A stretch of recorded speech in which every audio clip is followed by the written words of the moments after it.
I'm just talking about how you guys are kind of coping with where you are right now.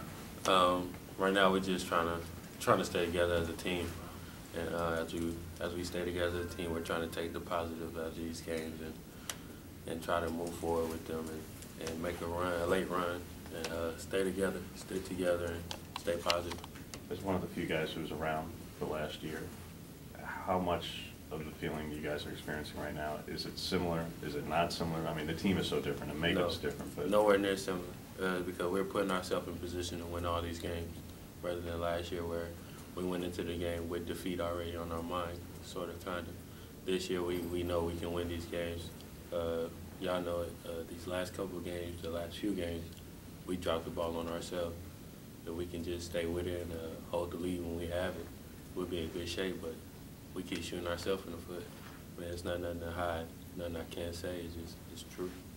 And what's happened in that last, especially the last two games, that last 5-minute mark, you're within a possession really, sometimes even leading, and then it just falls apart.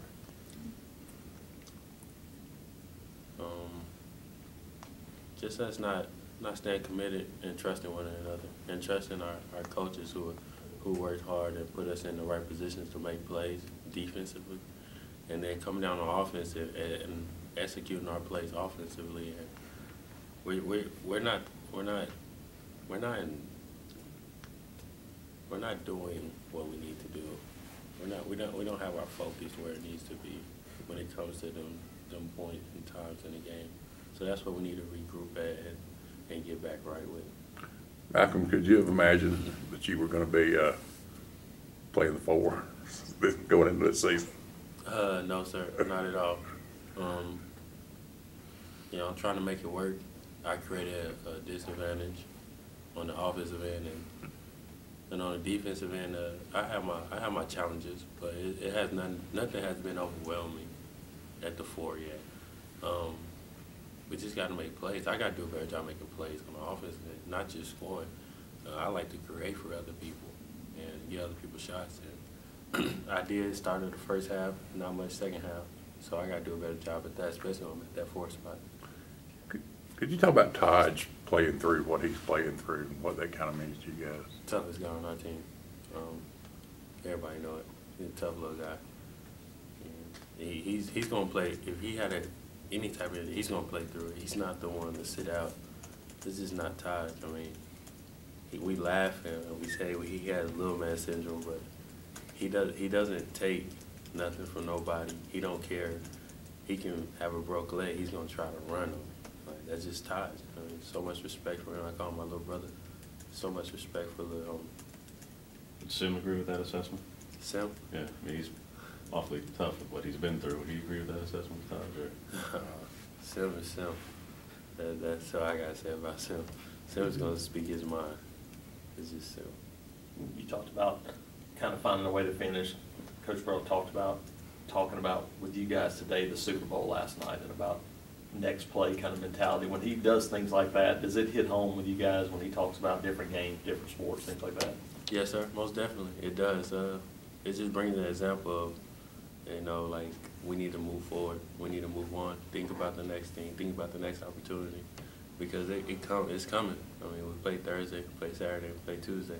So those 3 opportunities where we can get talked about again in a positive way if we come on and hold on to the lead and just be confident and trustworthy of our teammates. And so, yeah, he is on with us because we know we're capable of doing it. Malcolm, when you see the box score and it shows the 4-5 starters, kind of contributing most of the points, most of the minutes, most of the shots, and then the bench guys not really doing much. How much do you personally put that on yourself and your other bench mates? I put that a lot on myself. I mean, what I do though, a lot of times, like I said, I like to make plays for others. So what I do a lot of times, I don't show up in the box scores and the points.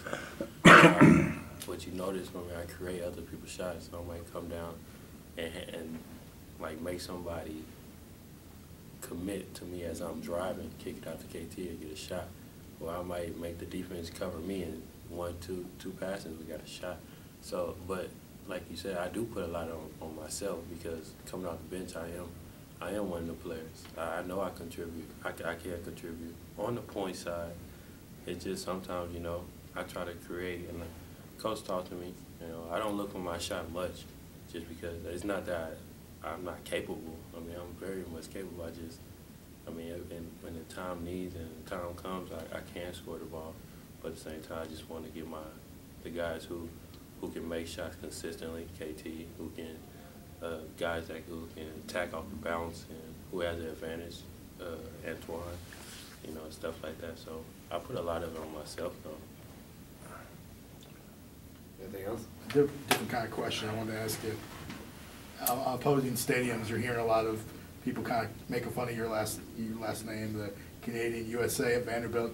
Can you hear them when they kind of tease you about your nationality a little bit?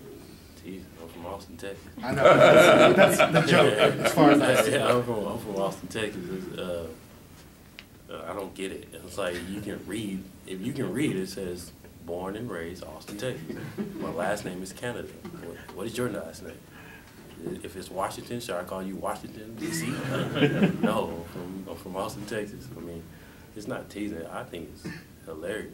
I told the Vanderbilt fans, like, I'm from Austin. Like, what y'all saying USA for? That's good for me. Like, I feel like I'm representing my country. Like, thank you. Like, I don't get it. It's mind-boggling. Thanks. Thanks, all right.